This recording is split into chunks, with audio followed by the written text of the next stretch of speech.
Hello, my name is Harry Pavilack. I've been around for a while, and I'm running for president of the United States in 2020. I've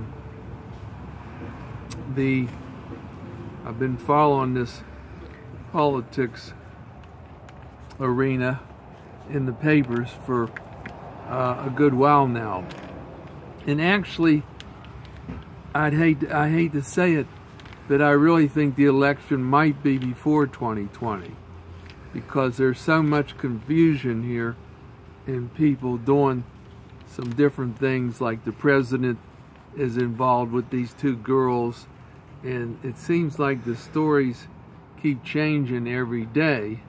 As we know, his lawyer gave one of them $130,000. President doesn't know nothing about that, basically. Doesn't know about no 130.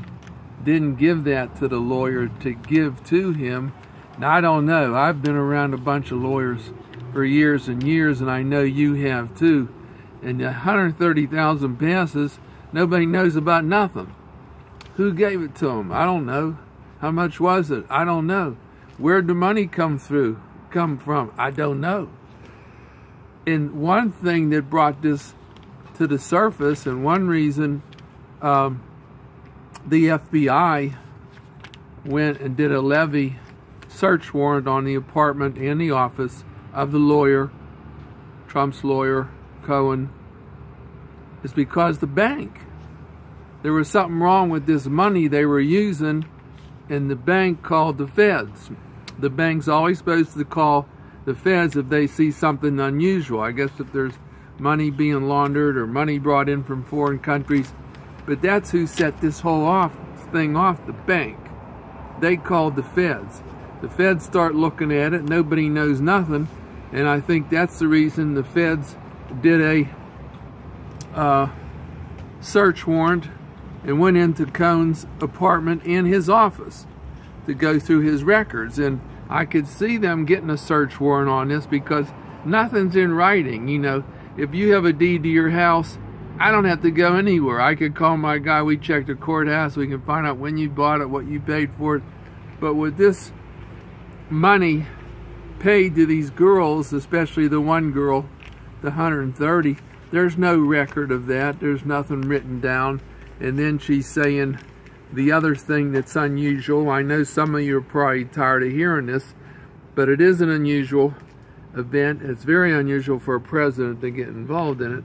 But the other thing is the lawyer set up another company. I mean, I've been through a lot of deals, unfortunately. Some of them are good, some of them are bad. Naturally, if you want to get everything disconnected from you, signature, set up a new company. Set one up in different states. I don't know, set one up in a different country. So this was a company set up, and technically you're supposed to look at the company, and the company is the one that paid the girl the $130,000. Now the other problem is they're saying Trump didn't sign nothing. The girl signed, and she signed a waiver that she would never mention this to anybody, and if she did, every time she mentioned this relationship with Trump involving the sex, she would be fined $1 million. So supposedly, under that agreement, she's supposed to owe $20 million now. But the fact they set up another company and then they said Trump didn't sign it. Well, I don't know if Trump had to sign it if it's a new company.